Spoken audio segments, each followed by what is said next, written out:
Welcome to a broadcast of the recent Lorain County Commissioners' General Meeting. Unless otherwise announced, meetings are held Wednesday morning at 9:30 at the Administration Building, 226 Middle Avenue, 4th floor, downtown Elyria. These are public meetings and you are invited to attend. Agendas are posted prior to the meeting at www.loraincounty.us.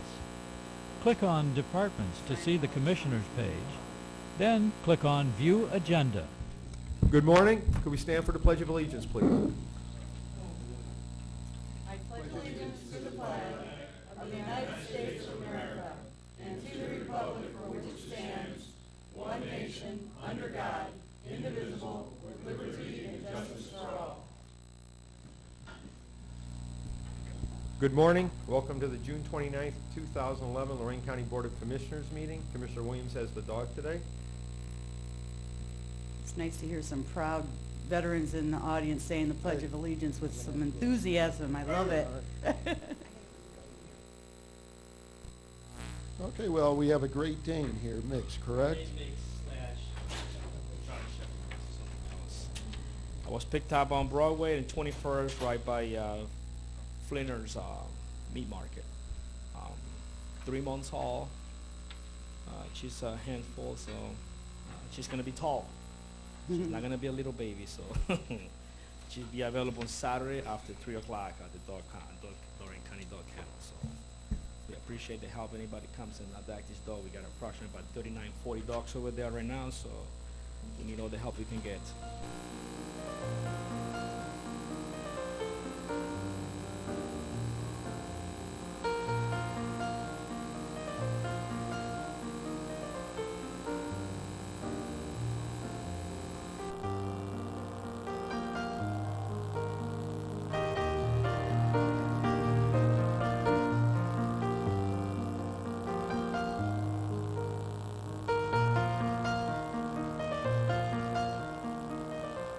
I'd like to welcome our counterparts at the Huron County Commissioners Board. 2 out of 3 aren't bad. Joe Hintz, Gary Bauer, and our clerk is back. Madam Clerk. Approving and certifying the Lorain County Auditor the assessments for the Draper Ditch, a joint ditch project in Lorain and Huron counties. The recommended maintenance rate for the year 2011 will be at 5%. So moved. Second?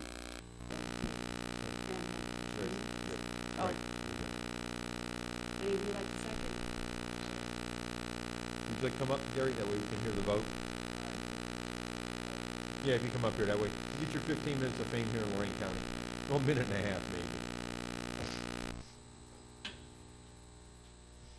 I'll second Gary Bauer. Commissioner Kale? Aye. Commissioner Bauer? Yes. Commissioner Kukowski? Aye. Commissioner Yes. Hintz? Commissioner Williams? Aye. Yep. Yep, you done this sign? That was too easy, huh? Yeah. Yeah, over you here, could. the clerk. Oh, you coming down? Okay. How's Huron County doing, guys? Good.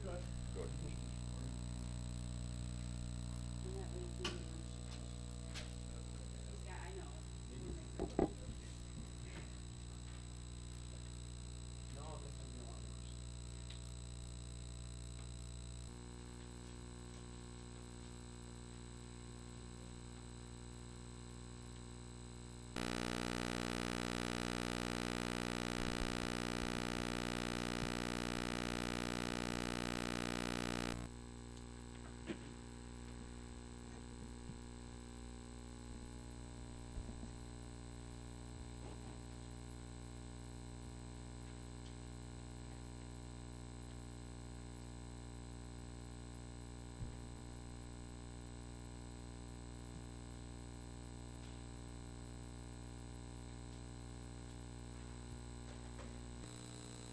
Thanks, guys. Appreciate it. Nice to see you again.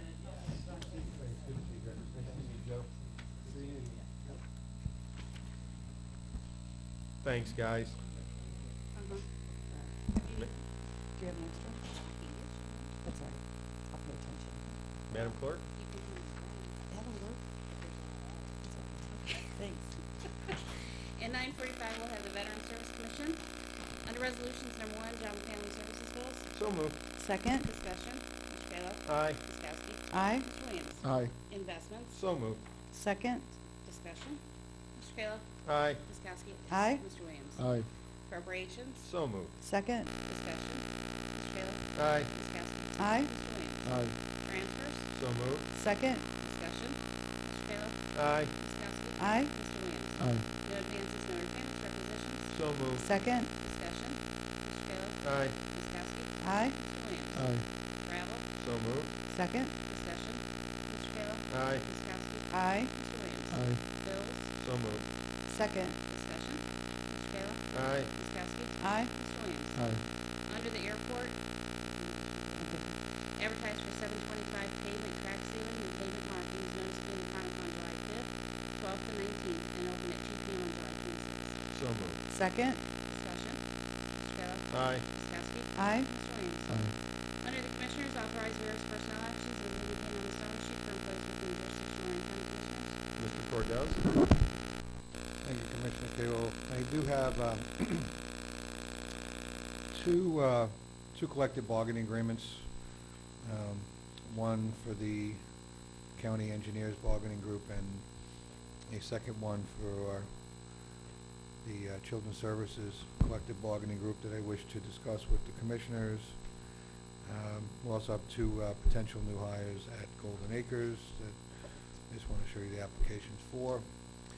Both of those topics are allowable under the Sunshine Law for executive session discussion, so I ask at the conclusion of our regular board meeting today, we go into executive session and have those talks. Thank you. Jim, on the hiring, so those for nurses again. I just wanted to see you actually got put I on didn't the- really look at it. I have there. Okay, are we getting those put on the website? They're on the website. One would be an activities assistant, one would be an STNA. Okay. And the last time I looked, we had pretty much a permanent posting there, so Okay. that said, it was there once, but I'm hoping it's still there. Okay. Approve and waive the reading of the same in the County Commissioners meeting minutes of June 22nd, 2011. So moved. Second. Discussion. Mr. Kayla. Aye. Ms. Kowski. Aye. Mr. Williams. Aye. Authorize the supplement of certain sublease and certain agreements of lease with Catholic Healthcare Partners and its affiliates in connection with the release of certain property. So moved. Second. Discussion. Mr. Kayla. Aye. Ms. Kowski. Aye. Mr. Williams. Aye. Amend Resolution 11372 on June 15th, approving and entering an agreement with eVision to provide prescription services. Said amendment is to reflect August 1st, 2001, not July 1st, 2011 for 3 years. So moved. Second. Discussion. Mr. Kayla. Aye. Ms. Kowski. Aye. Mr. Williams. Aye. Amending Resolution 0624 adopted January 9th, 2006, establishing Lorain County's mileage reimbursement rate as the current IRS service rate. IRS effective July 1st through December 31st, 2011, increased the mileage to 55.5 cents per mile, increase of 4.5 cents.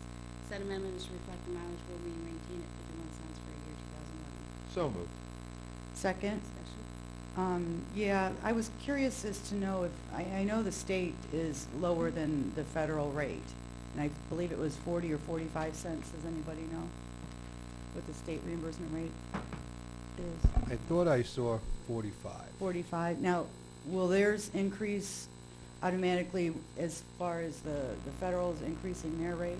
Can't tell you that because I don't know what they base their rate upon, Commissioner.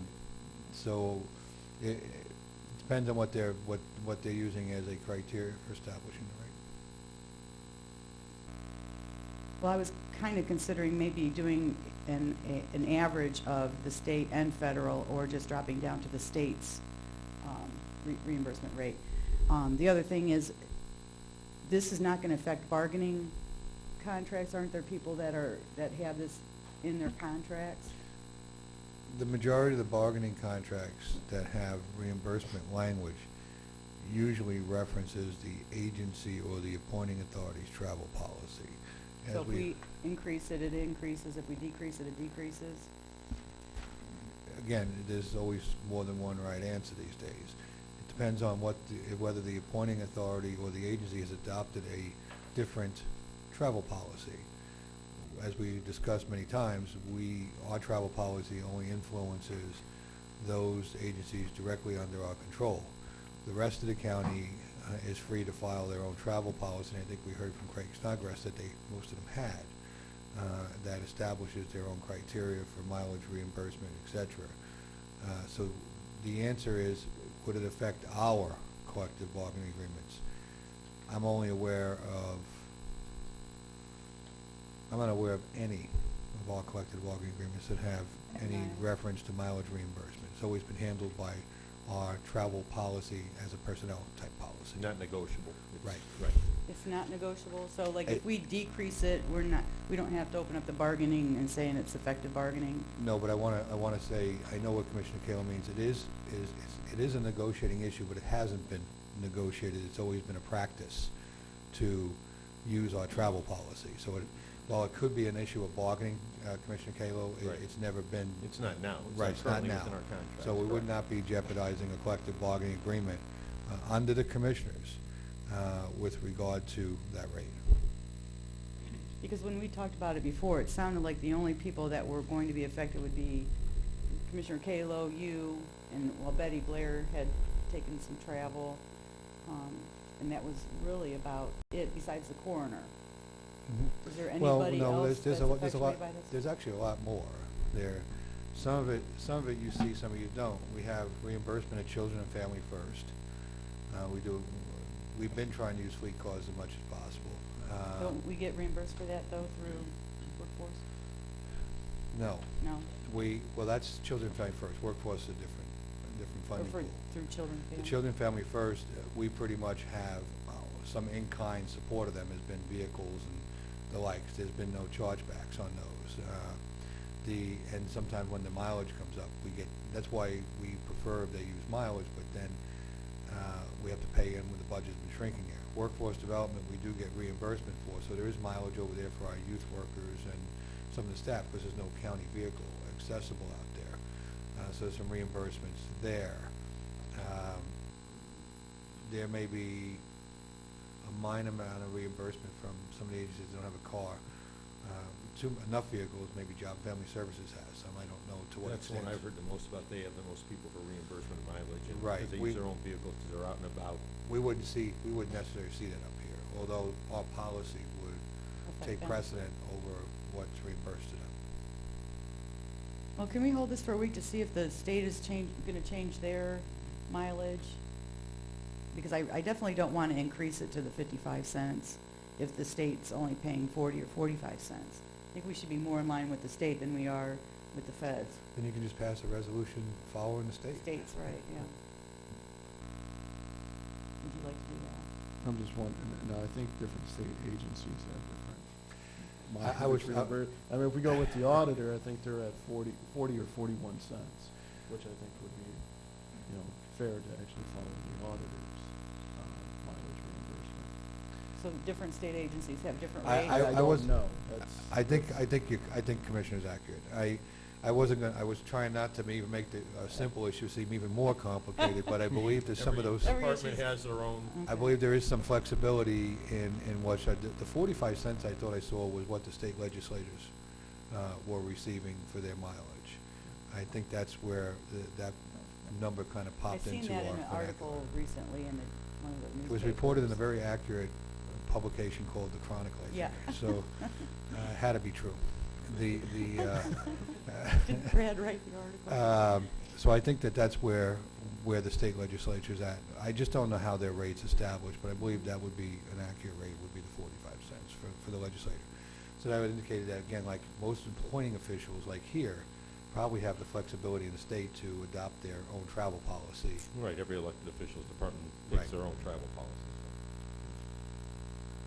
Well, can we wait a week and see what Yeah. what the state averages and Sure. go with that? Yep, okay. Let's hold that till next week then. I remove my motion. I remove my second. Appointing Dr. Stephen Evans as acting Lorain County Coroner in accordance with Ohio Revised Code 313.03. So moved. Second. Discussion. Welcome aboard, Mr. Evans. I thought he was coming. No, He's here, no, I didn't see him no. here. Well, so- no, No. well, we'll have to take care of his bond and swearing in and so forth by Friday. Excuse me?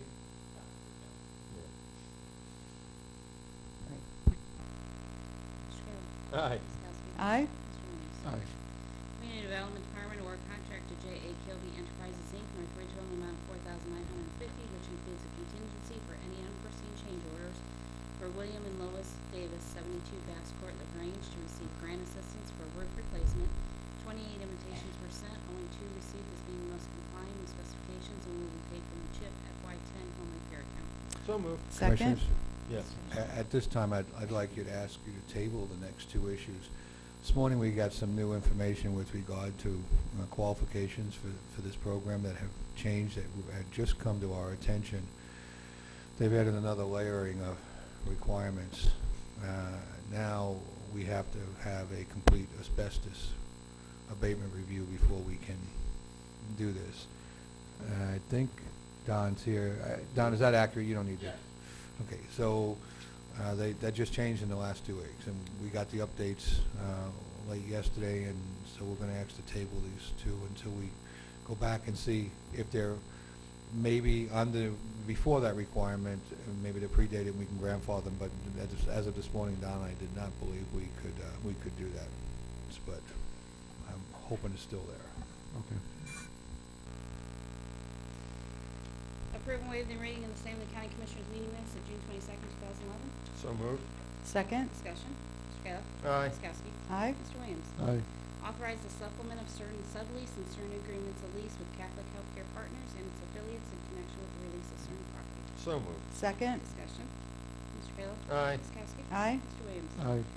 Amend Resolution 11372 on June 15th, approving an entering agreement with eVision to provide prescription services. Said amendment is to reflect August 1st, 2001, not July 1st, 2011, for 3 years. So moved. Second. Discussion. Mr. Kayla? Aye. Ms. Kowski? Aye. Mr. Williams? Aye. Amending Resolution 0624 adopted January 9th, 2006, establishing Lorain County's mileage reimbursement rate as the current IRS service rate. IRS effective July 1st through December 31st, 2011, increased the mileage to 55.5 cents per mile, increase of 4.5 cents. Said amendment is to reflect the mileage will be maintained at 51 cents for the year 2011. So moved. Second. Discussion. Yeah, I was curious as to know if, I know the state is lower than the federal rate, and I believe it was 40 or 45 cents. Does anybody know what the state reimbursement rate is? I thought I saw 45. 45. Now, will theirs increase automatically as far as the federal's increasing their rate? Can't tell you that because I don't know what they base their rate upon, Commissioner. So it depends on what they're using as a criteria for establishing the rate. Well, I was kind of considering maybe doing an average of the state and federal, or just dropping down to the state's reimbursement rate. The other thing is, this is not going to affect bargaining contracts. Aren't there people that have this in their contracts? The majority of the bargaining contracts that have reimbursement language usually references the agency or the appointing authority's travel policy. So if we increase it, it increases. If we decrease it, it decreases. Again, there's always more than one right answer these days. It depends on whether the appointing authority or the agency has adopted a different travel policy. As we discussed many times, our travel policy only influences those agencies directly under our control. The rest of the county is free to file their own travel policy, and I think we heard from Craig Snodgrass that most of them had, that establishes their own criteria for mileage reimbursement, etc. So the answer is, would it affect our collective bargaining agreements? I'm not aware of any of our collective bargaining agreements that have any reference to mileage reimbursement. It's always been handled by our travel policy as a personnel type policy. Not negotiable. Right. Right. It's not negotiable. So, like, if we decrease it, we don't have to open up the bargaining and saying it's effective bargaining. No, but I want to say, I know what Commissioner Kayla means. It is a negotiating issue, but it hasn't been negotiated. It's always been a practice to use our travel policy. So while it could be an issue of bargaining, Commissioner Kalo, Right. it's never been. It's not now. Right, it's not currently now. within our contract. So we would Correct. not be jeopardizing a collective bargaining agreement. Under the commissioners, with regard to that rate. Because when we talked about it before, it sounded like the only people that were going to be affected would be Commissioner Kalo, you, and, well, Betty Blair had taken some travel, and that was really about it, besides the coroner. Is there Well, anybody no, else there's that's a lot, affected by this? there's actually a lot more there. Some of it you see, some of you don't. We have reimbursement of Children and Family First. We've been trying to use fleet cars as much as possible. Don't we get reimbursed for that, though, through workforce? No. No? Well, that's Children and Family First. Workforce is a different Or funding for, pool. through children? The Children and Family First, we pretty much have some in-kind support of them. Has been vehicles and the likes. There's been no chargebacks on those.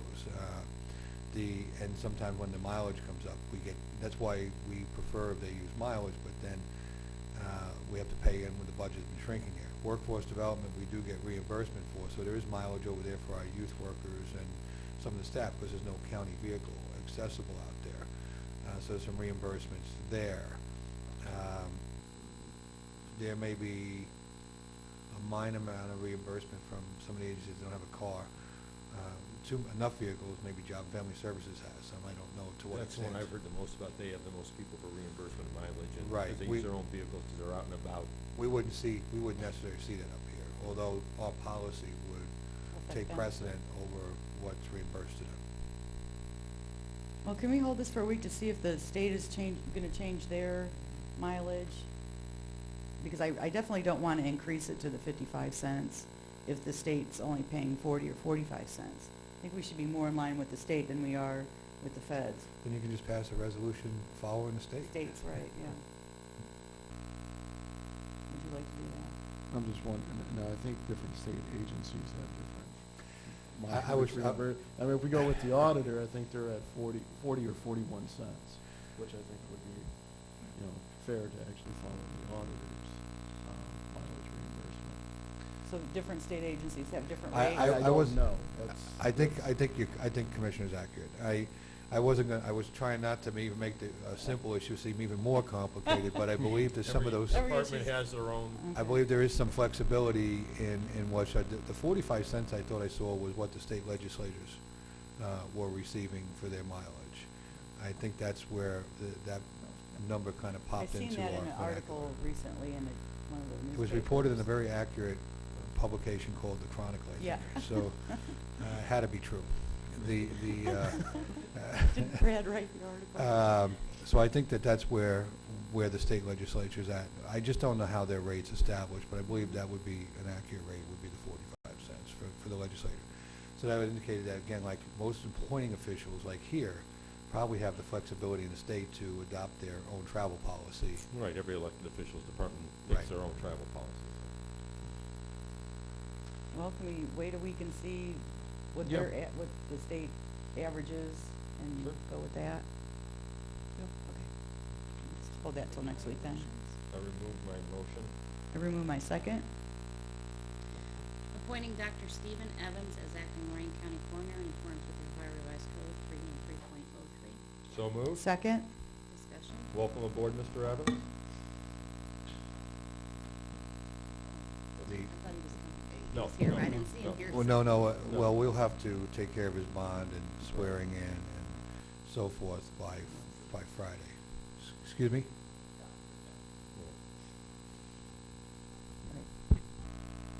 Mr. Kayla. Aye. Ms. Kowski. Aye. Mr. Williams. Aye. Community Development Department award contract to J.A. Kilby Enterprises, Inc., North Ridgeville, in the amount of $4,950, which includes a contingency for any unforeseen change orders for William and Lois Davis, 72 Bass Court, LaGrange, to receive grant assistance for roof replacement. 28 invitations were sent, only 2 received, as being the most complying with specifications, and will be paid from the CHIP FY10 home repair account. So moved. Second. Commissioners? Yes. At this time, I'd like you to ask you to table the next 2 issues. This morning, we got some new information with regard to qualifications for this program that have changed, that had just come to our attention. They've added another layering of requirements. Now, we have to have a complete asbestos abatement review before we can do this. I think Don's here. Don, is that accurate? You don't need to.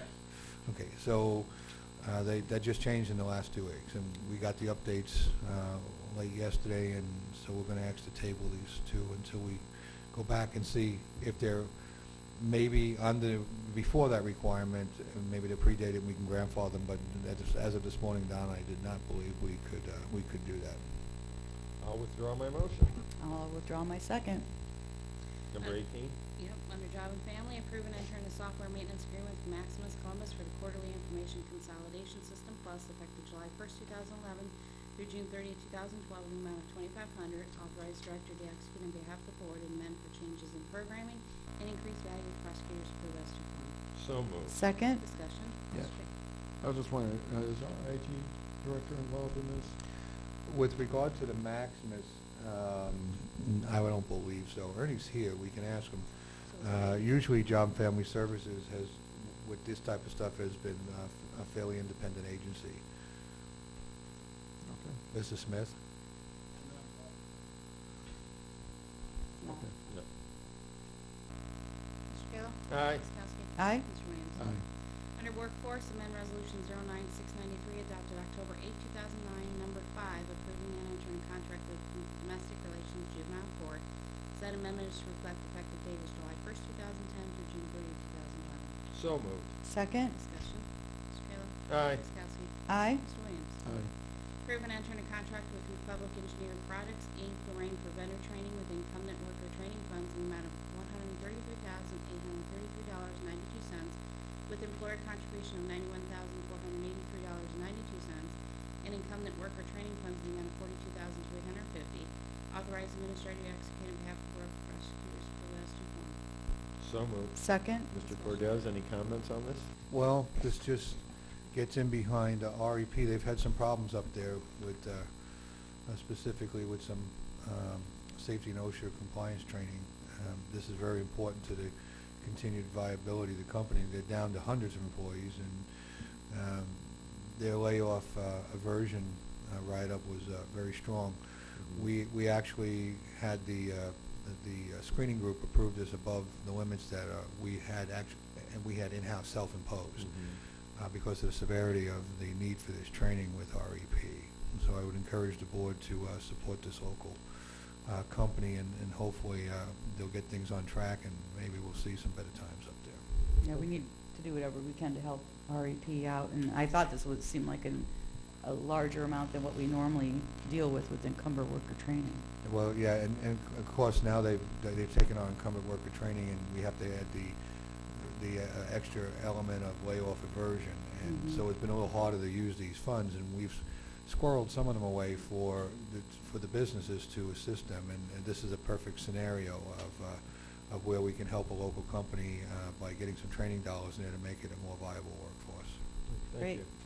Mr. Kayla? Aye. Ms. Kowski? Aye. Mr. Williams? Aye. Approve and enter in various purchase of service contract with funds available through WIA effective July 1st, 2011 through June 30th, 2012. Under tutoring, 1, Boys and Girls Club Overland, $76,800. Christina L. Sereno and Avon Lake, $20,800. And Dom Yatsi, Elyria, $20,800. Under mentoring, Boys and Girls Club Overland, $36,000. Lorain Burgess, Elyria, $5,400. Desmond Carter, Lorain, $3,600. And Christina L. Sereno, Avon Lake, $9,000. Also moved. A second. Discussion.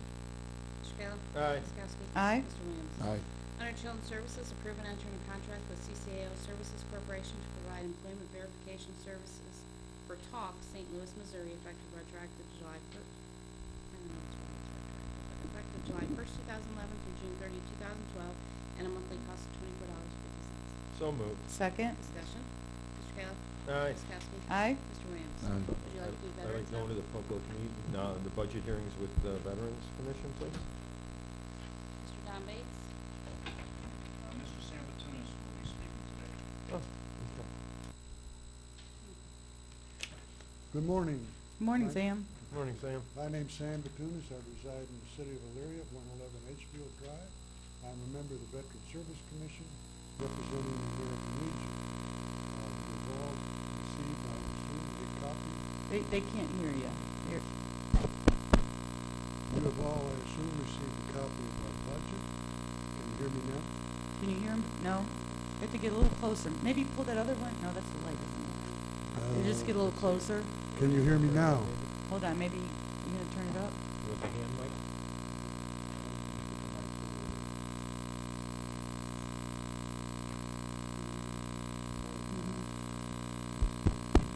There you go.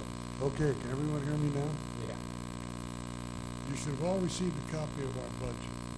And so we're all on the same page. We need to understand where we're coming from with that budget. Title 57 of the Ohio Revised Code authorizes the county commissioners to collect a levy, property tax levy, of up to 10 mills for general operating expenses.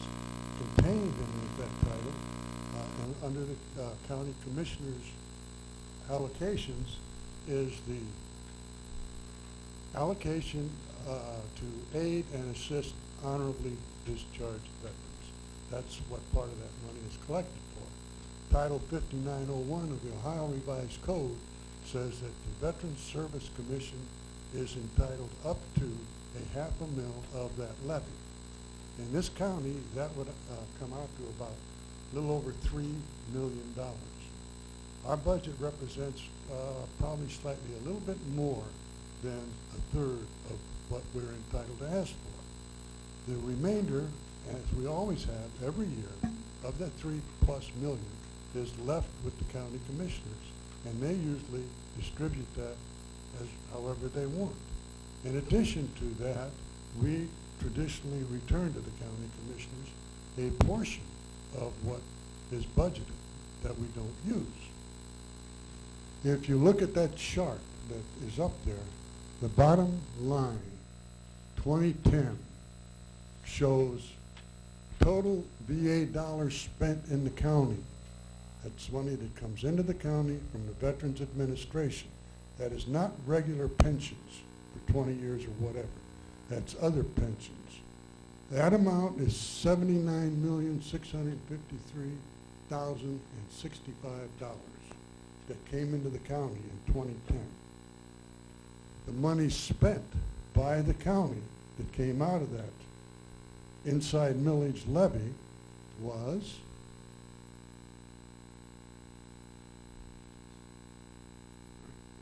thank you. $772,757. If you figure out that ratio, the federal government returned to this county $103 for every $1 we spent. To me, that's a pretty good investment.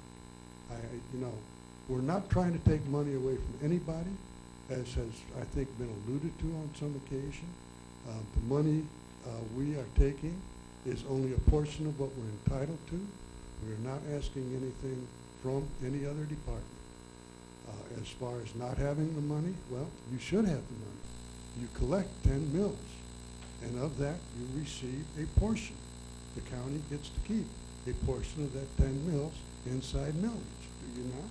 We receive 1.6 of that 10 mills. Okay, and of that, we get a half a mil, leaving you with 1.1 mil. Sam, can we just go through and kind of talk about the inside mill? Sure. Just so everybody knows what's going on, because when we get into inside mills, I think the general public doesn't understand it. So the state legislature took it from 12 down to 10 mills several years ago. Inside millage is off the property tax. That's right. We have That's correct. 1.6 mil that comes in from the county. Then you have your local entities that get it, and then your school levies, and that has to total 10 mil total. And that's based off the property tax. That's correct. Okay. And it's unvoted. What's that? It's not voted on. You just collect it. Correct, it's the Yeah, inside right, millage. It was established by the state legislature. Right. 100 years ago, right? Yeah, a long time ago. Yeah. So what you're saying is that you believe the veterans get 0.5 of the Half. 1.6, a half The of... Ohio Revised Code, Chapter 5901.11, I believe, states that we can collect up to a half a mil of the county commissioner's share. Correct, so a half, 1/3 of our share, almost. Yeah. Yeah, 1/3 of our share. But I also would point out that your share is determined by the county budget commission. Correct. Which doesn't include the county commissioner, Sam. I know. Oh, okay. Well, the public doesn't understand how this works sometimes. They think we're in charge, and a lot of times we're not.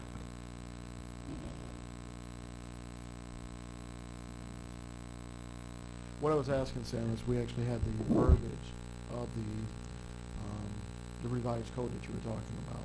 I was gonna just put it up for everyone at home could see it, so. Do you have that done? No, we don't have it on the screen. Oh, you mean 5705? Yeah, do you have it on paper? I have it in, yeah, in my book. Would you like to see Yeah, it? Ernie, could you go ahead and pull up the projector so we can actually read that? And again, Sam, I just want to make sure everyone's on the same page and that we're not talking about something that happened a few years ago. Get everyone caught up.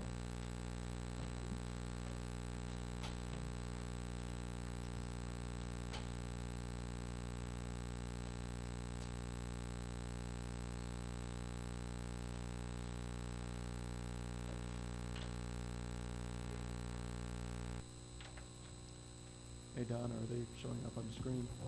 Not yet. Okay. Still up there is the GDX from the state of Ohio. It'll Okay. hit us the minute it goes up. It's kind of blurry. No, I couldn't read that off bat. Can anybody read that, or is it just me? A little bit. You gotta focus it in. Is the plastic maybe making it Fuzzy? distorted? Can you take it out of the plastic, Ernie? It's fuzzy as can be.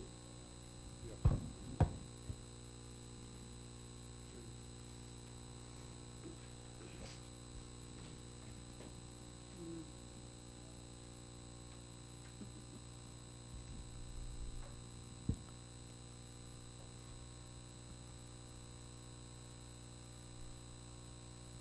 It's not the one you want.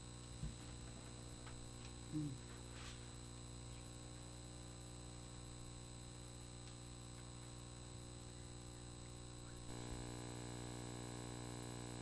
Do you want to read the part that you were wanting to? I just want, now? I want to Oh, put it there up you there go. There you so, go. yeah, everyone can take a look at it. What you need to look at is paragraph E.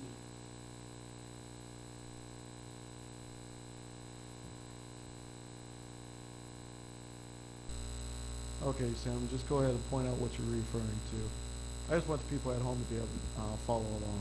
Basically, what this says is a portion of the inside millage that is allocated to the county commissioners, and of their portion, they will use for the relief of honorably discharged soldiers, indigent soldiers, sailors, and marines, for That's not the right part of the code, Sam. It doesn't, for permanent, yeah, for operation, maintenance, and the acquisition, this construction. only refers to the inside mill. 5901, which is the chapter dealing with the Veteran Service Commission, is the one that authorizes the half a mil. Okay, I think that's what Tom was looking for. You want that The one? authorization of the half a mil to show that it's within the revised code. Yes, thank you. Okay.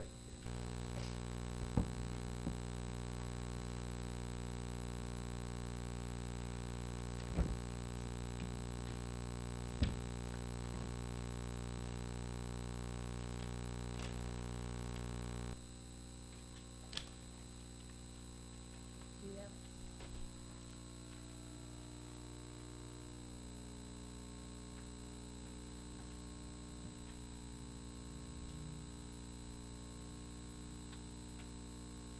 Slide it over just a little more, Sam.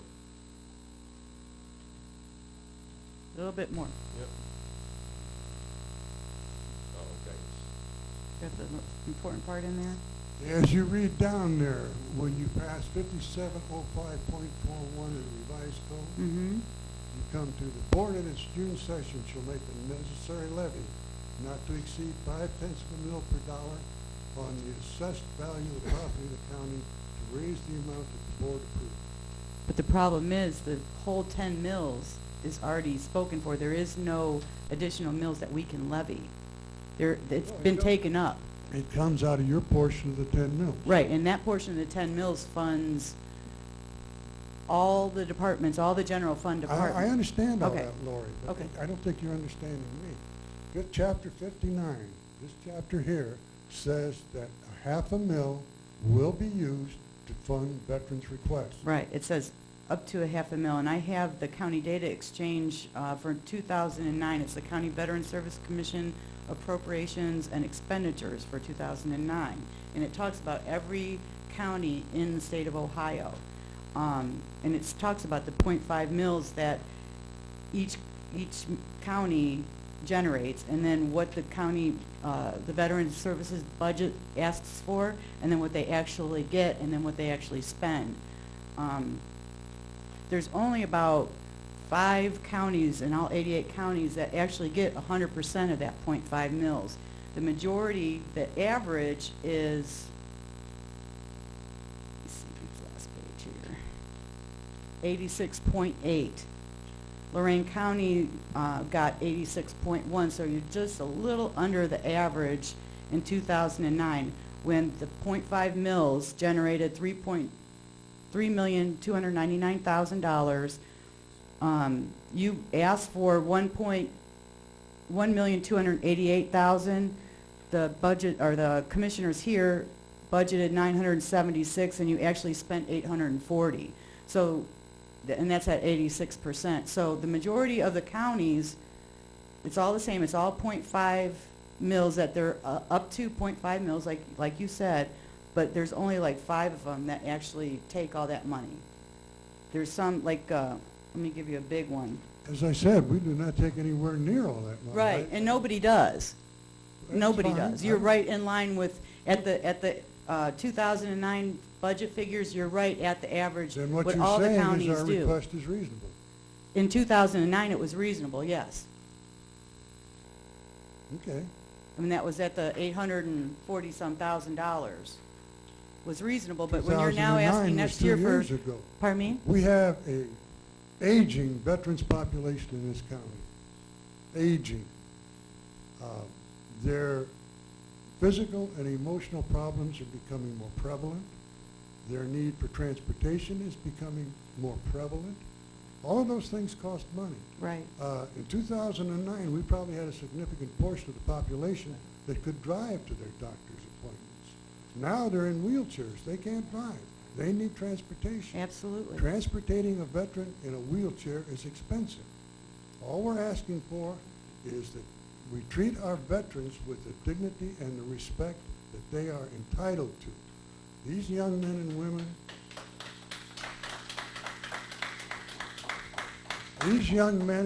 answered their nation's call either as volunteers or draftees.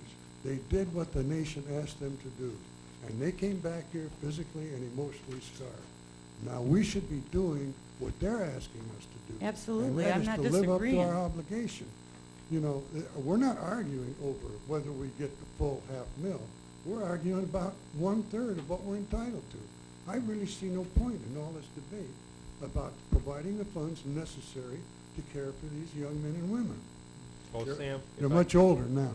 if I can interrupt, the reasoning behind the request, and going back to the past budgets, I got 2010's final figures. I don't know where you're at expenditures this year, Don. You would have to fill me in on that. But in 9 and 2010, your budget was $875,000.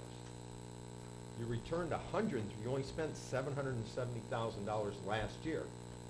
How are you going to spend Twice. $1.5 million this year? That's Well, the if you read- asking. It's if such you a read the- large.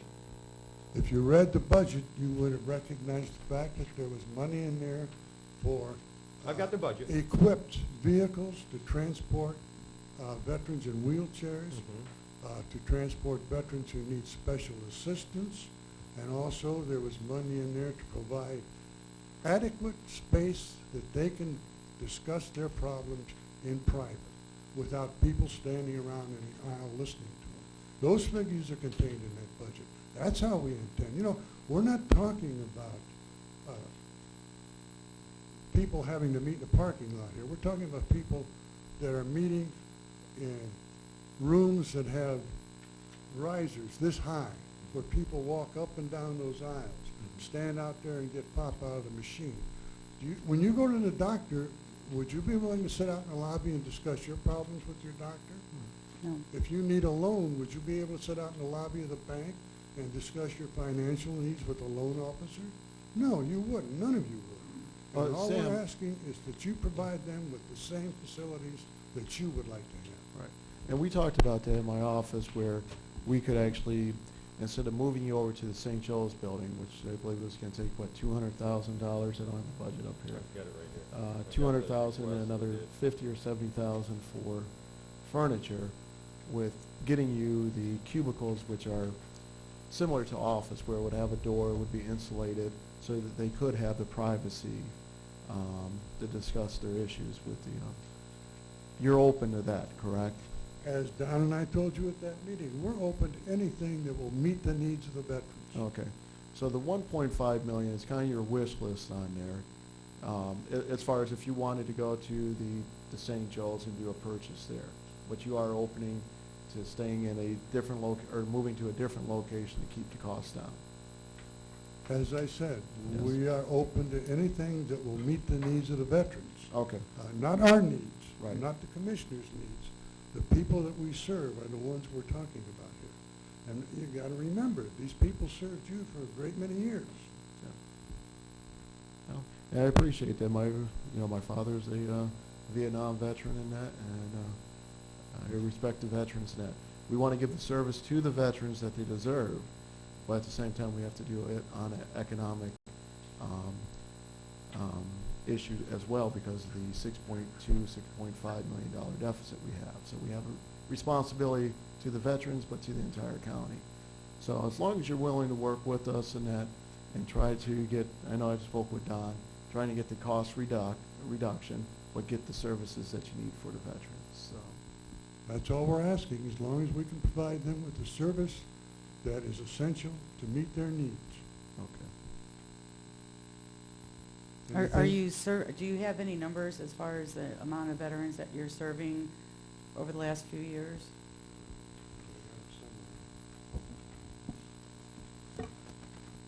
Because I know we had an issue at one point where it dropped significantly. Have those numbers gone back up now? The issue that, You'll have to come to the microphone though, Don, because we'll get yelled at by Hal in the back. the issue of serving less veterans, we discussed this time and time again. In financial assistance, yes, that has dropped off. But for VA claims, that has increased outstandingly. What we try to do when a veteran comes in looking for assistance, we immediately try to assist them financially and then find out their accomplishments through the VA, see, to find out whether or not we can get them financially money from VA, which is federal funds. Instead of giving them a temporary assistance from our office out of the county, which is up to 6 months, we would get them a permanent amount of money. And can you move that paper off and slide this one off? This one sheet.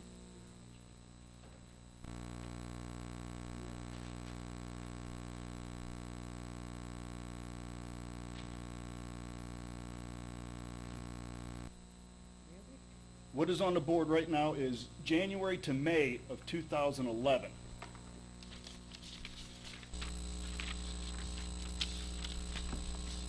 As of last year, I have implemented an Excel spreadsheet so that we can accurately take the numbers down exactly how many veterans we are working with and where we're working with the veterans. As you see on the very top, the office registry, every veteran that comes into our office, we ask them to sign into the office.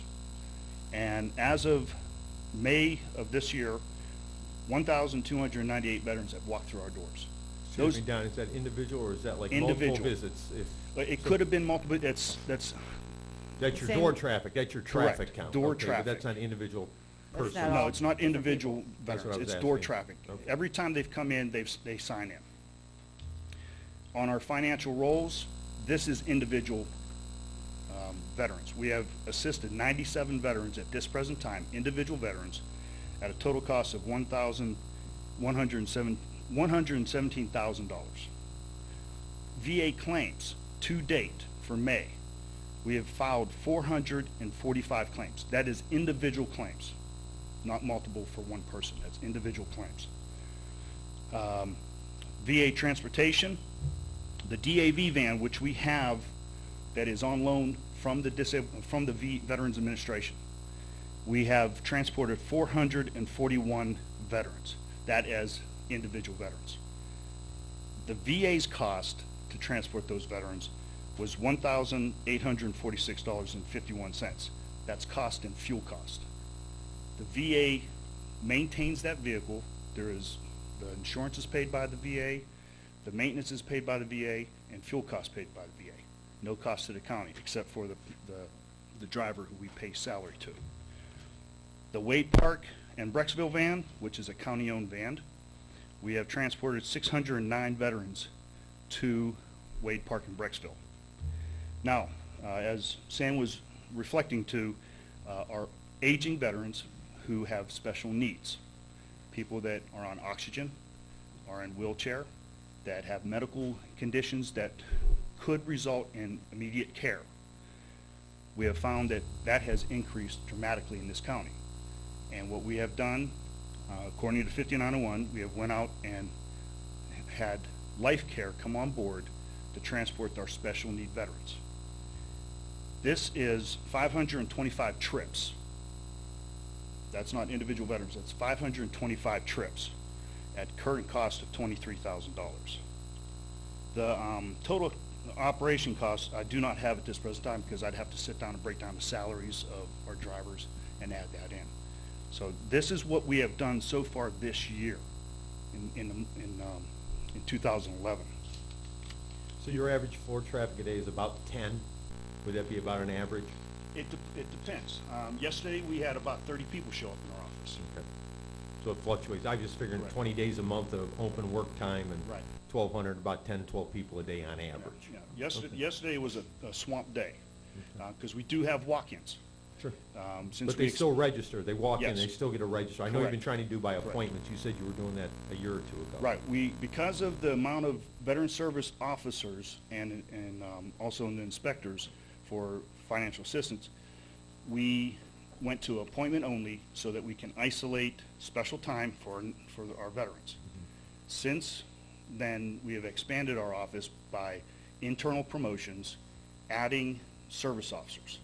Yolanda Bond was hired on as an investigator. She was internally promoted to become a service officer and investigator. So now she has a dual role, helping veterans financially through county funds and also VA filing claims. Same thing with Doug Bankston. Excuse me 1 second. Doug Bankston was brought on board as our transportation coordinator.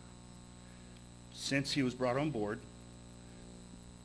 our commission board internally promoted him.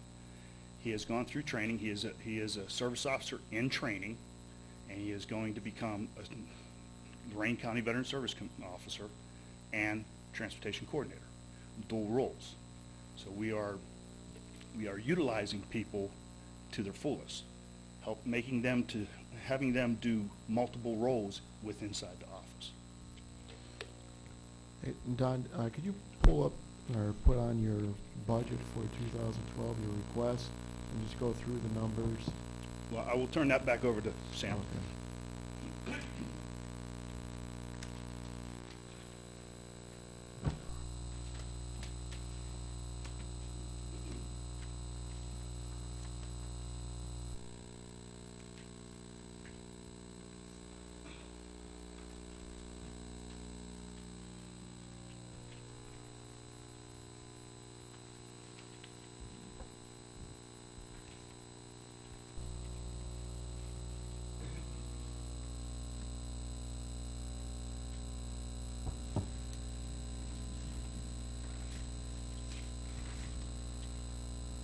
New hires?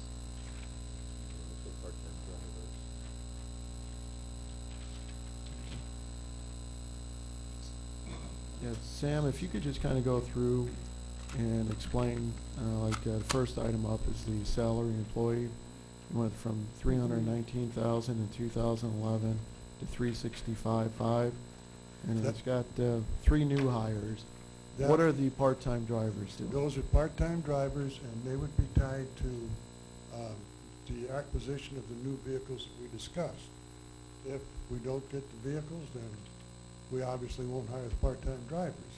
But right now, it's not a question of if, it's a question of we absolutely need the vehicles to transport them. But Okay. that's where the increase comes from in that. The second one is the 5 veteran service commissioners.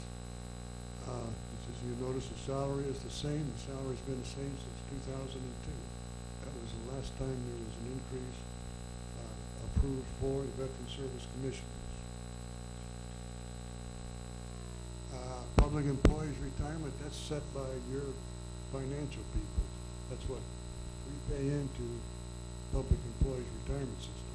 Is that for the employees and the board members That's total? everybody. That would be everybody, right? Okay. Workers' compensation, that's set by the county. Office supplies, that's, office supplies, the demand changes. We're doing more paperwork now as we file more claims, more transportation. The county gas, that's based upon acquisition of vehicles, increased usage, we'd need more gas. We pay that to the county. Grave markers and flags. Unfortunately, we need more flags and more grave markers. That's, to me, that's pretty self-evident. As our population ages, we have to pay their final respects. Have we seen an uptick in that, Don? Has there been more? Not the same, if we can use Don at the same time, because he's Yeah, day to day, it that's makes it a fine. little bit easier for the explanation of what's going on in the office.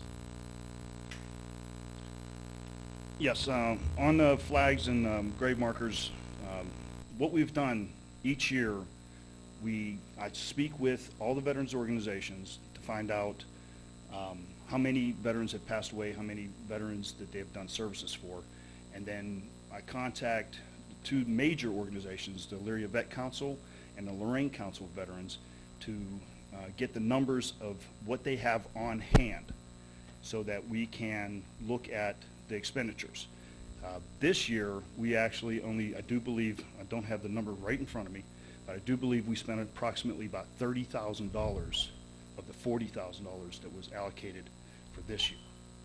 So as it stands right now, there should be a surplus of $10,000 that we have on hand right now that we did not spend. The Elyria Vet Council, instead of 60 gross of flags, we only ordered 13 gross. For the Lorain Vet Council, we also supply them with 60 gross of flags, which 1 gross is 144 flags. We didn't order any for them because they had abundance on hand, and what they did was they saved the flags from the year before, had them cleaned and pressed and made it look nice. So they're working with us also so that we can try to save money in that aspect. But we also purchase flags for the schools that have junior OTCs. We buy flags for them. We do submit flags here. The 5x8 flag that's out here, the POW flag, and in future we will be supplying the the Ohio State flag for this facility. This is a part of the county, so county facilities and veterans are obtained flags. Don Addy is in the office, audience today. We supply flags for the Vietnam Veterans Memorial here in Lorain County. These are where these flags go. If you go down Middle Avenue, Gulf, you see our flags. This is where these flags are going. So depending upon the weather, depending upon how they are damaged, that's how we resupply those organizations. So as of this time, next year, I do believe that I will get the numbers later in the year from the Lorain Vets Council to let me know exactly how many flags that are going to be reusable. And then next year we will order accordingly. Okay? Yeah, the Elyria Veterans Council usually puts up around 23 gross of flags. That's a lot of flags. Mm-hmm. However, other flags, you know, no one should be ashamed to fly or see the American flag. It is the symbol of our nation. It is the symbol under which thousands of young people fought and died. And it's something that we hold sacred. Absolutely. Where are we at here? Okay, we're going down here. We did, Software, Sam, go back. Computer system software. that's an update of our existing software programs. We use that to track and record the veterans and their needs, the status of their cases. It also enables our office to deal directly with VA in Cleveland to check on the status, do the things that are necessary. And it's also some new equipment. 4 laptops. What we're planning on doing with this new software that is going to be coming online, this software is going to be actually coming out of Claremont County. It is called VSoft. It's a veterans input system. And what this will allow us to do, instead of staying in our office and have the veterans come to us with the laptops, we'll be able to go out to the veterans to do more outreach, go to the nursing homes and complete the work there instead of going out to the location, taking the information, coming back to the office, making the paperwork created, then going back out to the location. With the new software and the programs through the VA, we'll be able to isolate this and work on site. That is what the expenditures for the software and the computer equipment. How many employees do you have again? We have 4 veteran service officers. Okay, One is a dual role, investigator right. and service officer. Then we have an investigator. Then we have an executive administrative assistant. I'm just looking at the 5 desktops. I know it's a small dollar amount, but if you got the laptops, why would you need the desktops on top of it? Unfortunately, the VA is not advanced to where we're at this present time. Right. So there needs to be desktops so that we can actually access the VA programs. Should be able to do it through a laptop, though. The VA wants it into well, we could probably, if we do it that way, we'd have to plug it in. It has to be an actual line in. Right, yeah, you're looking at your network connection. Right, So right. it would just be a simple plug into the laptop on Yeah. that. I mean, every small bit helps. I'm just looking at, I understand the laptops, I agree with that. I think that's a great way to go out into the service. Just hate to have a desktop there just because we're looking for a line connection. So- I was thinking that was a good idea too, to go out into the community but do you think all 4 of your officers are going to be going out at the same time? Can you maybe just have, if they're just 1 or 2 going out, or you think all 4 of them are gonna leave the same time? Possibility. Really? Okay. We have a lot of going on. Just the other day, 3 of them were out of the office. One was up at North Shore, up off of Covey Road.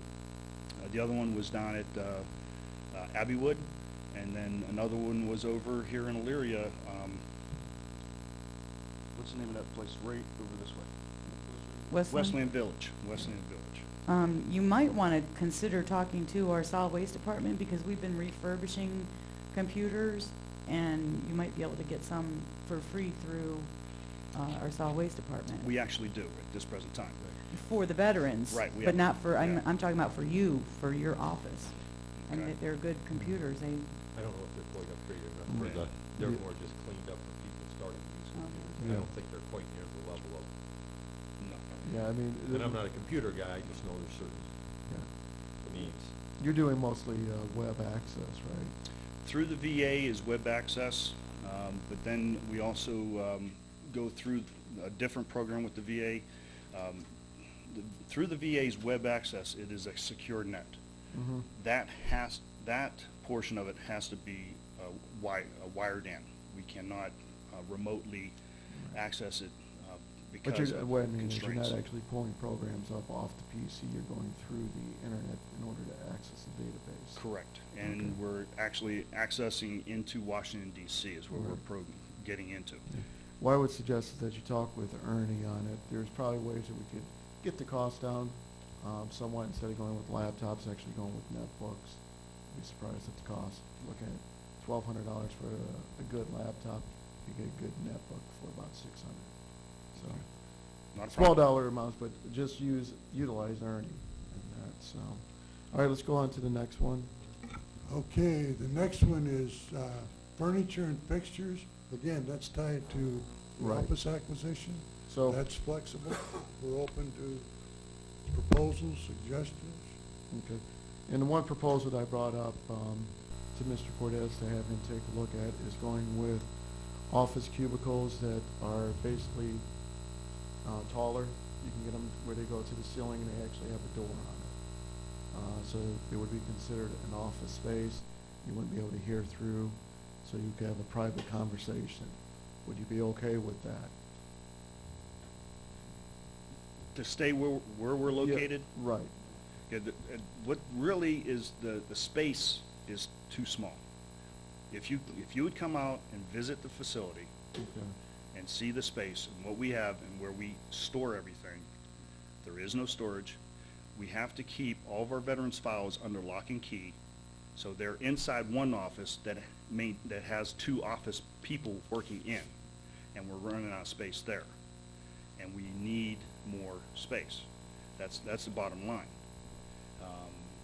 The space is inadequate at the location we're at, Northridge Road.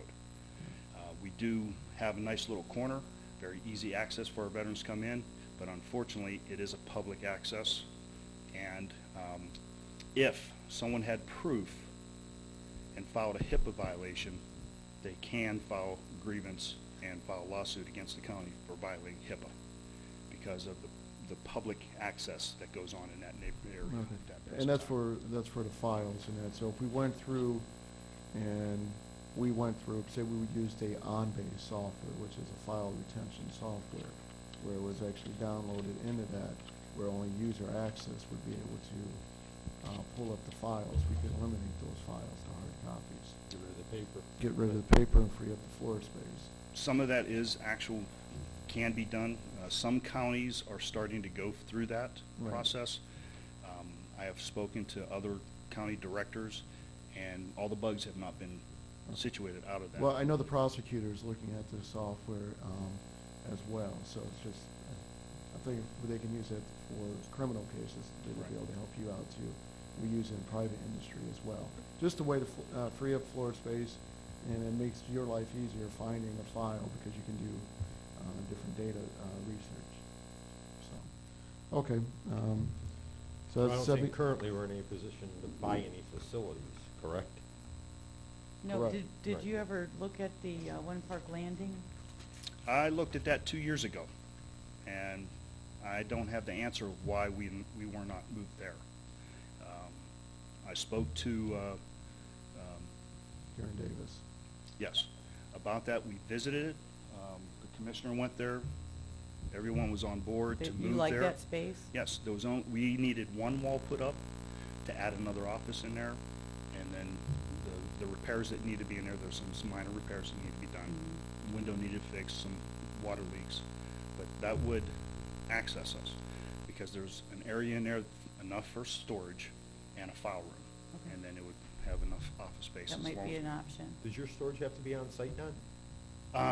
No, it doesn't, because we do store stuff in At the county. record center? Yes. I mean, we have the record Yeah, I center, was so gonna when you're say saying that a space concern. Active files need to be with us, and we go through that. And inactive files, after 5 years, they The become record inactive, and then they get retired to the record So center. you have to keep 5 years of files on site? 5 years. And we look back into that concern about the One Park Landing building, Jim, or whatever may need to be done there, and Well, actually, it wasn't, the work was pretty simple. It's, the board didn't want to pay the additional Right. rent. Yeah, it's the additional money that we've got outlay for it. It's an FT, actually, the building is probably well suited to the purpose. And Don's accurate, we did meet a couple of years ago on that, and toward the building, but we got to pay fair market value for the rent, and there was some concerns, because that was going to add an additional burden. I believe the number was around $25,000 or $30,000. Yeah, but we're talking We about own it. internal dollars, so it's gonna be, we're paying ourselves. We're not paying ourselves. No. No?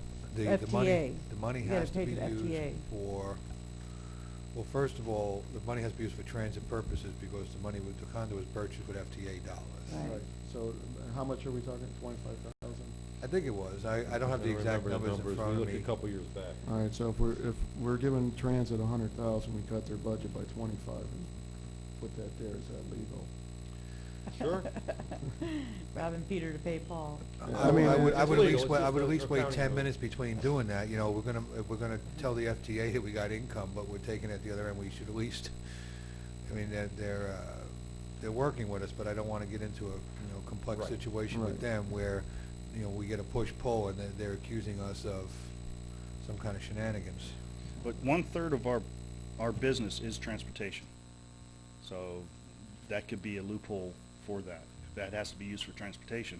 It is being used for We transportation. transport a lot of veterans. Yeah, but So it's, you that's- can't do point to point. There's all kinds Right. of federal rules involved with that. It has to be transit, And, like. and the other piece of the,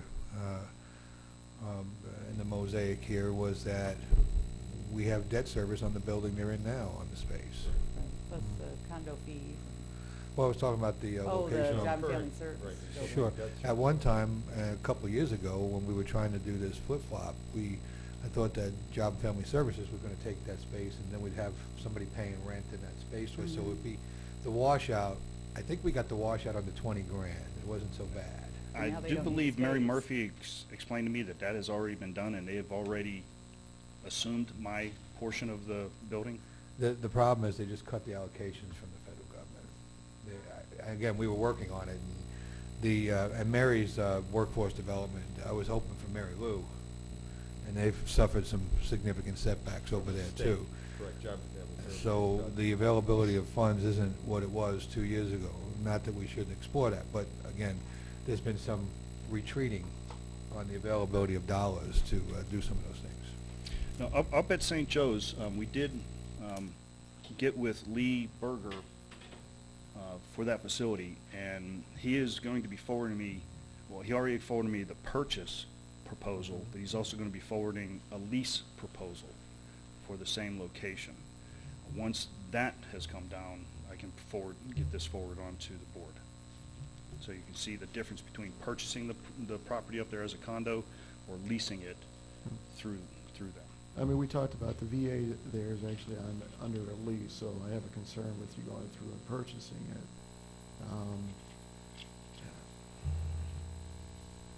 I think Well, probably under current budget needs, we probably would try and keep it in one of our own facilities, Right. not just because of cost. It's We not said cannot- It's a trade out of dollars. We cannot actually go out and purchase.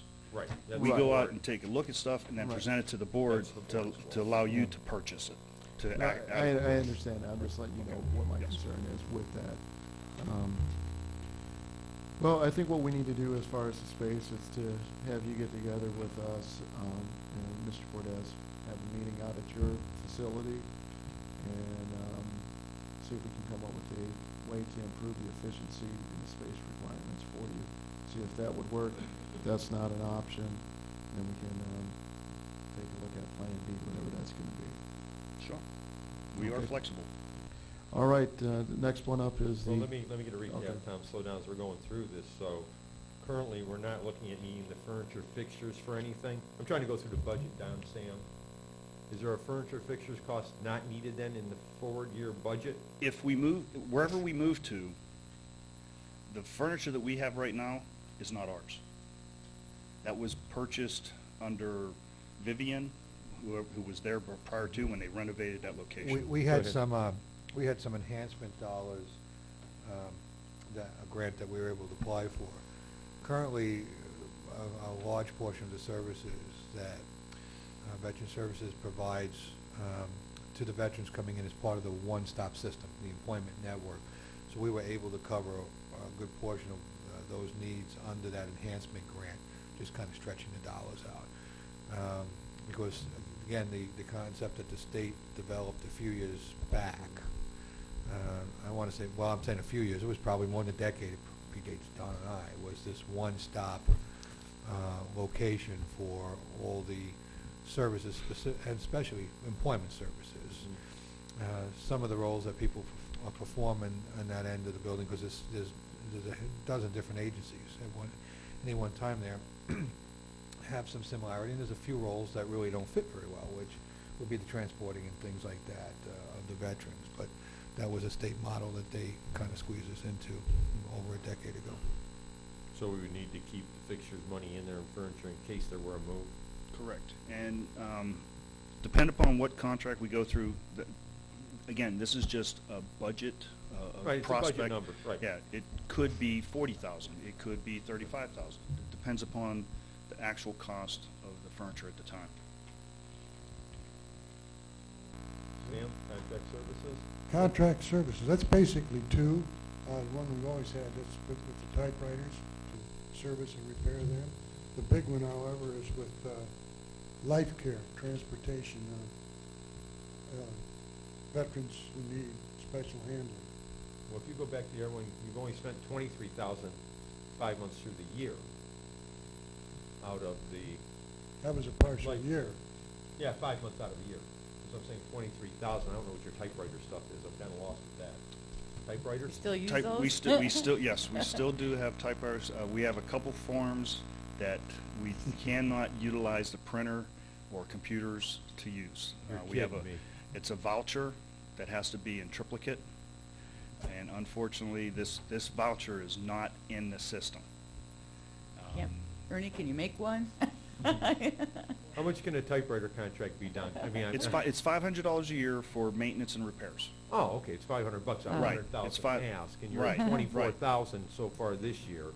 For life 5 care. months in, so you're Correct. 24.5. And at this present time, we've had phone calls from a couple of the nursing homes. And I have Mr. Bankston contacting their director there to set up an appointment so that I can go out and present what we have to offer for them. One nursing home, Abbeywood, there's several veterans that live down there, and there's a cost that Abbeywood gives to the veterans for transporting them.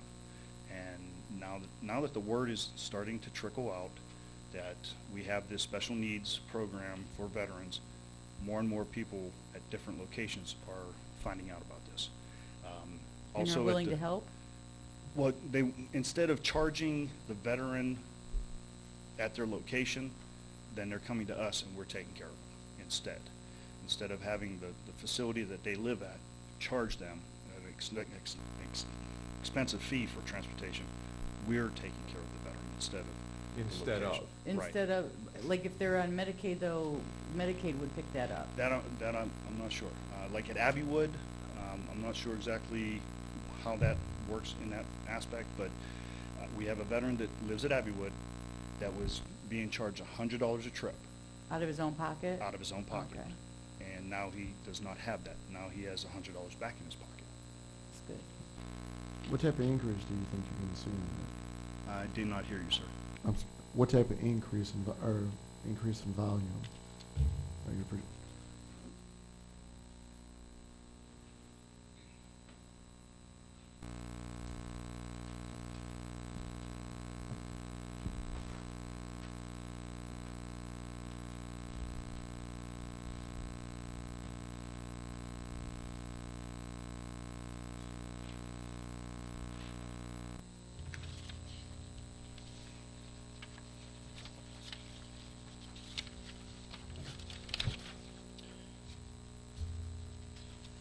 Well, for the first 3 months of its start with Life Care, we've transported 81 veterans, and that was in 2010. What's the cost per veteran, Don? Does it depend on It mileage? depends upon mileage. There is a flat fee for trip, and then there's mileage. On top of the flat? Correct, correct. And when we sat down and looked at transportation, we asked 4 companies, Life Care being one of them, and also Lorain-based. There was another one here in Lorain-based, I can't remember the name of it, and then there was Mobile Martin, who was very outrageous. They actually wanted to file $100 just to come into Lorain County, then a fee for trip, and then mileage, because they were an out-of-county company. And then there was also another out-of-county company that the VA uses. And we were trying to stay with what the VA uses, but then we looked at the 4 organizations. Life Care was the lowest, and they were Lorain County based. So, and we have not had any complaints from any of our veterans, just praise of the service that we're providing now for those veterans in need. But like I stated, when its inception, we transported 81 veterans, and, well, excuse me, there was 81 trips. And as of May of this year, there was 525 trips. So as the word gets out and more organizations find out about this, I do believe that this will skyrocket. I can't give you a set number. Some days we get tons of calls for Life Care trips. Some days we don't. It just depends upon the flow. We do have a few veterans that are on a permanent ride with them. And how we justify this is we have to transport veterans to VA medical appointments. So if a veteran is going to an appointment that is VA funded, that the VA is paying for their medical care, we will transport them to that location. So either Wade Park or Lorain. Or to a private doctor, a non-VA facility that is paid for by the VA. We have several people that are on dialysis that we transport. We have, I know of 3 that we transport at 6 o'clock in the morning to the dialysis location on Abbey, and they're there for 4 hours. And if you know anything about dialysis, when they're coming back home, they're unstable. So Life Care takes them back home too.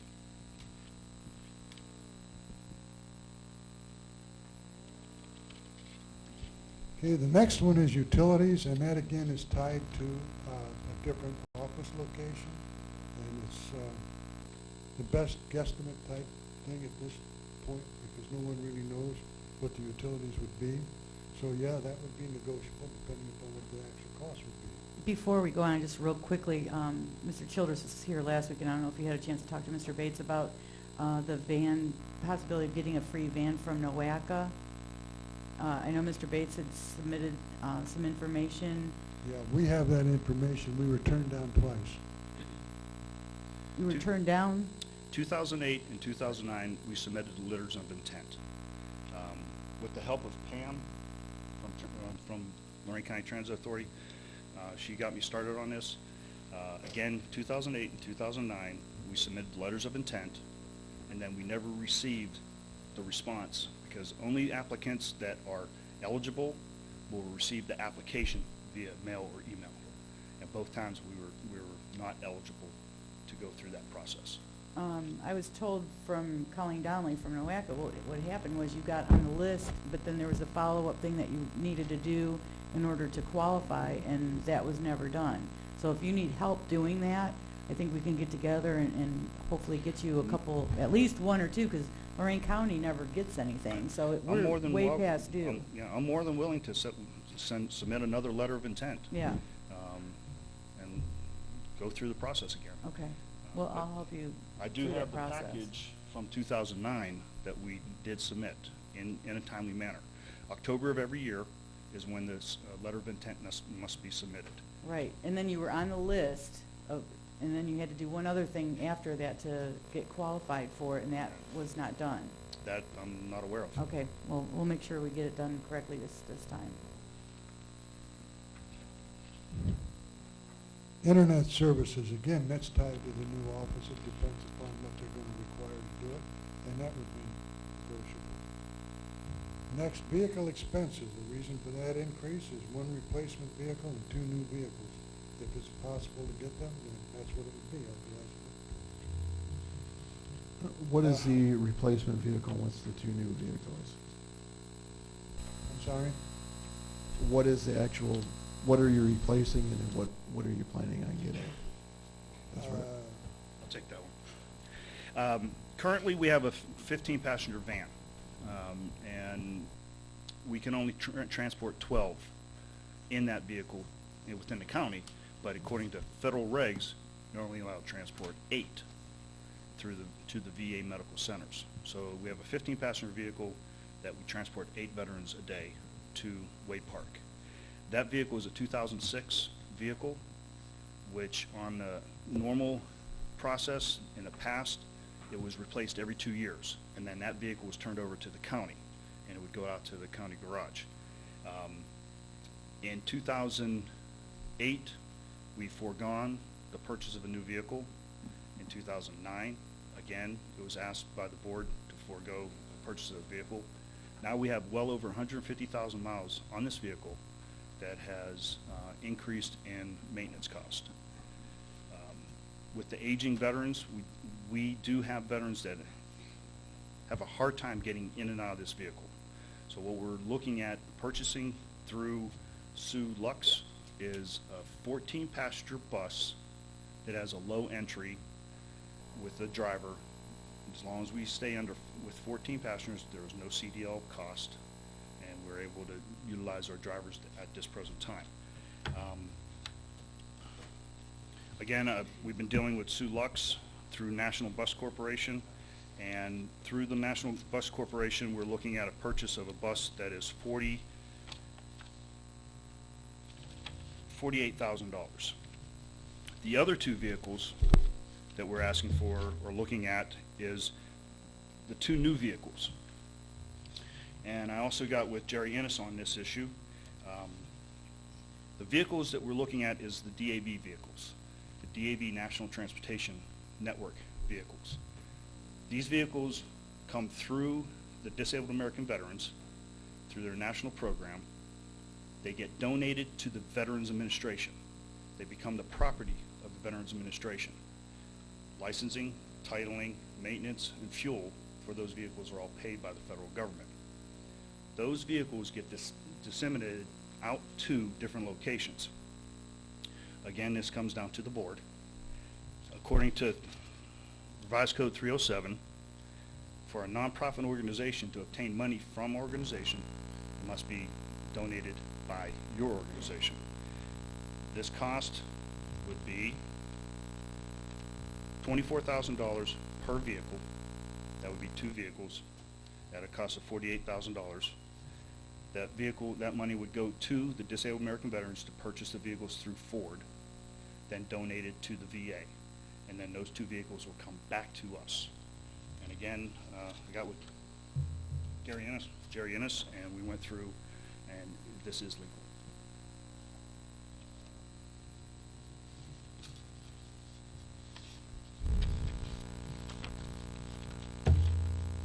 Other expenses, Sam? Okay, the other expense, that's the new office. Depending upon what decision is made regarding the relocation of our offices, that may or may not be in there. It may be less, it may be more. That's basically based upon, I believe, St. Joe's figures. So with the way the board is talking up here now, we're looking to relocate you in one of our facilities. That could actually come off that top. I mean, yeah, if you the board's not relocate us interested in in. purchasing a property. Yeah. So if, because the problem we're gonna face here is when we go to, decide on our budget for next year, if you're gonna stay at the 1.5 million and not reduce it by, you know, some of these items, because you're talking about, well, it could be this, but it might be less, or, you know, this might be on the high side, it could be lower. You know, but we have to go by what you submit to us.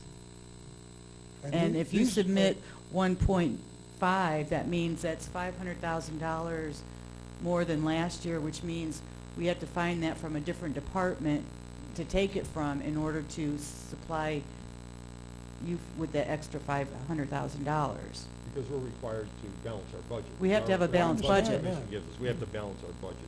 I understand that. So we need, I mean, we need to get as close to what you really think you're gonna spend. A lot of what we are submitting is dependent upon what you folks are willing to do for the veterans community. You know, if you can satisfy the needs of the veterans, then that money comes out. I think what we need to do is we need to get together in July and sit down and start talking about the facilities. And Mr. Cortez, I know you have a busy schedule, but I think we're going to be I need stopping to, out there. I need to let you know about the One Park Landing site, though. We may have that rented. There was a grant applied for, which I think we have a very good opportunity to get through the domestic relations courts, and we've given them a square footage and a rental cost on One Park Landing. I'll check on the timing of that, but we may have obligated that space. Yeah, I think the first step is actually going out and meeting with Don at his place and taking a look at how it's laid out and see what we can come up with, if there's any other facilities. So.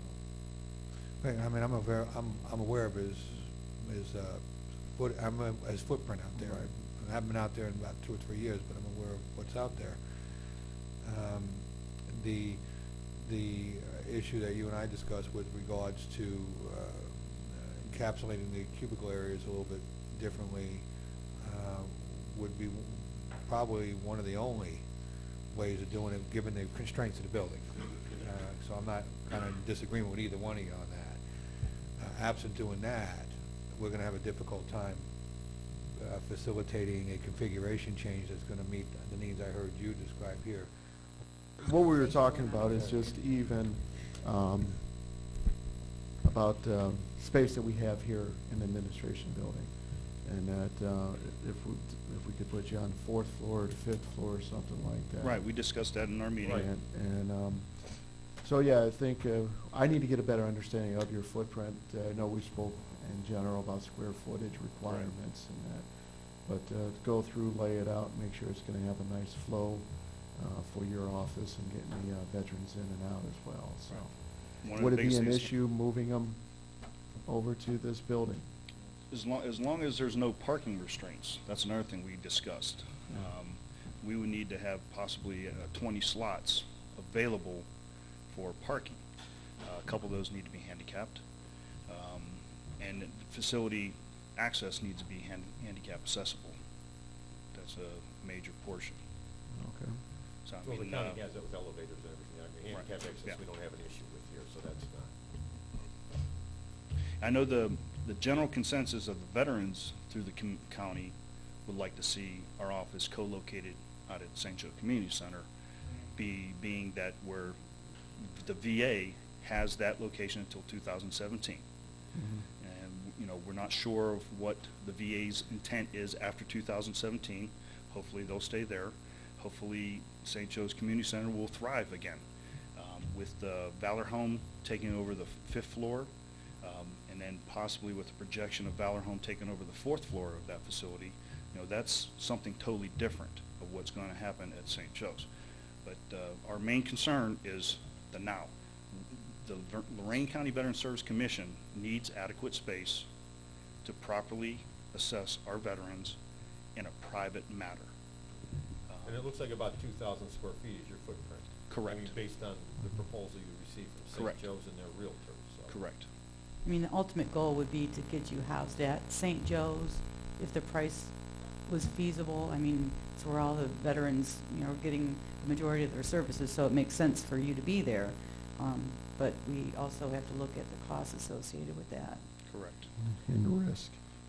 Yeah, the risk. Well, we're on the hook for the place for $750,000 anyway, so. Mm-hmm.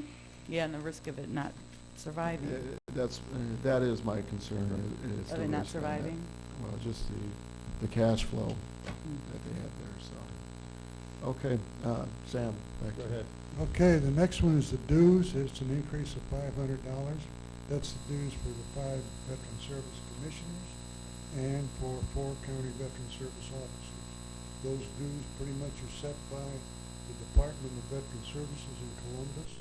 We have to pay them, and that basically is the bottom line on the dues. It's $1,500 out of $1,000,005. It's Yes, that's not The a, 10th of 1%. I'm not even concerned with that line item. The next one is the travel allowance again. Well, No, relief. Relief. Relief, 400. Oh, okay. Yeah, relief. That's a decrease, as Don said earlier.